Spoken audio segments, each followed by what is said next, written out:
Education is never static. It's always evolving. Those are some of the things that I learned during my undergraduate days at the University of Cambridge, where I studied education with English and drama. My name is Isabella Akinseye, and welcome to Correct Student.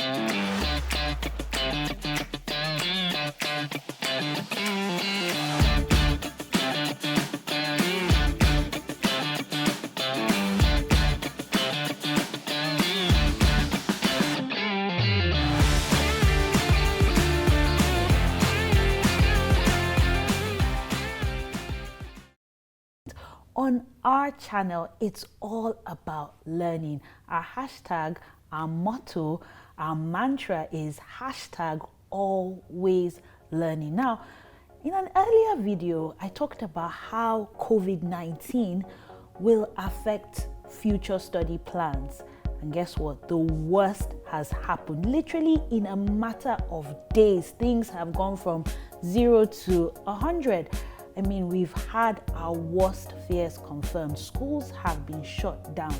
And that got me thinking, what are we going to do as educators? How are we going to innovate with the times?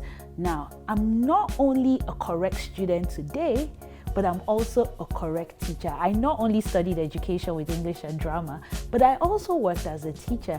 And from time to time, you'll see me with my board on Africana Literati TV show teaching. So today I'm putting myself in the shoes of the schools. And I know a lot of them are wondering like, what do we do? How do we go online? How do we take traditional teaching in the physical classroom and translate it to an online audience?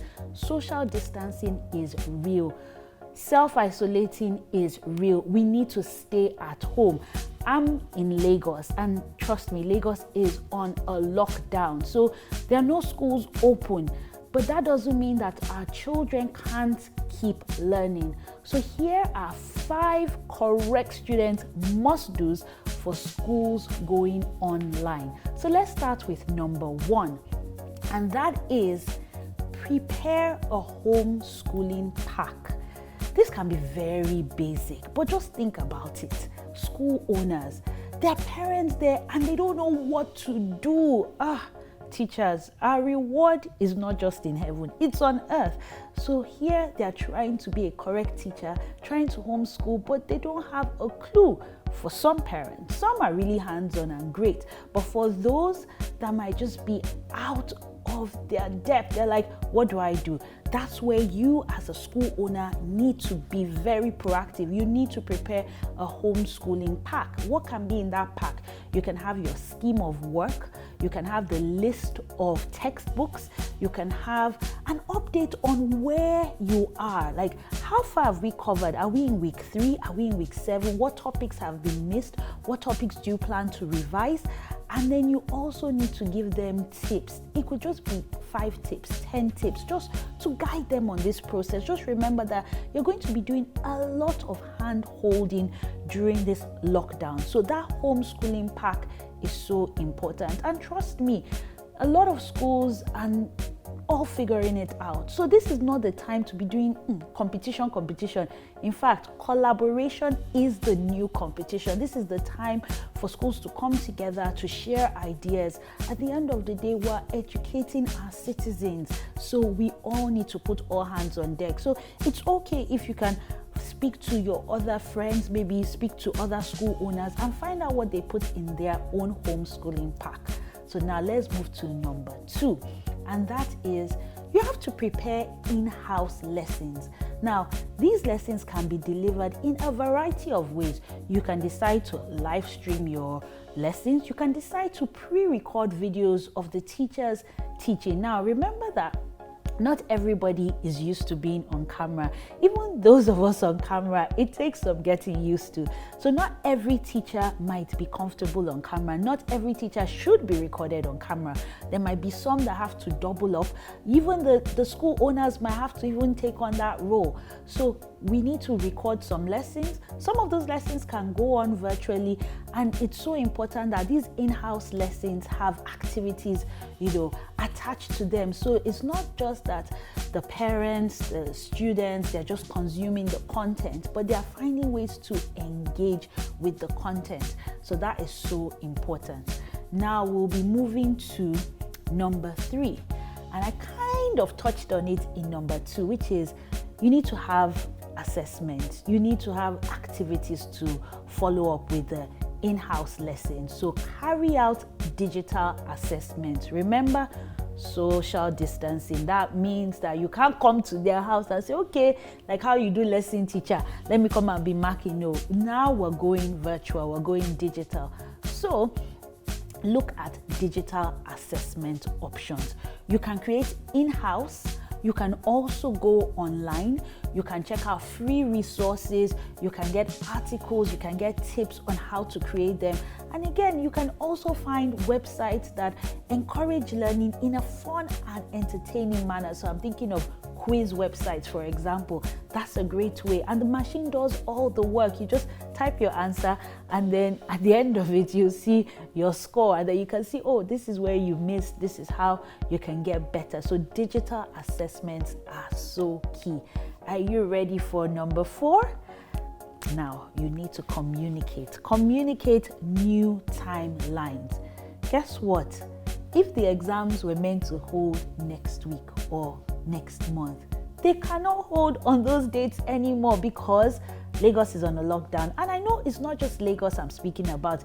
Even Nigeria, there are so many governments, local governments, state governments that are putting in measures to contain COVID-19, to contain coronavirus. So it's very likely that schools will remain shut for weeks, maybe months, but we're very hopeful, we're very positive. But just know that timelines are going to move. So exams might move, and parents and guardians need to know that. They need to know where is the goalpost. And it's okay if you don't have the exact date, but if you say, you know what, we're considering moving our exams by 2 weeks or 1 month once we resume, to give enough time for us to bring all our students up to speed. That way, they too can also plan their own homeschooling journey. They can say, okay, now that the exams are no longer happening next month, maybe we can spend more time on that area, that topic that this child has been struggling with. Now let's move to number 5. And this is so important. It's so important for everyone. Like I said, I'm a correct student. I'm also a correct teacher. You have to remain open to learning. Hashtag always learning is not just a hashtag. It's a way of life. It's a culture. It's a lifestyle. For us, we have to remain open to learning. As parents, as school owners, as educators, as students, and learning can happen in different ways. As a school owner, you're going digital. You have to be open to feedback.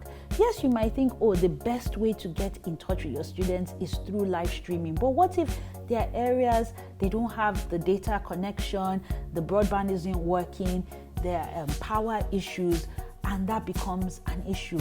Maybe you need to adapt. Maybe that's where you think about, okay, maybe we need to do podcasts because that's easier to send across as opposed to doing videos. Maybe we need to do lesson plans and leave the parents with guidance and tips. You have to remain open to learning. You can also learn from your students. Don't just get feedback from the parents and the guardians because they are the ones paying the school fees.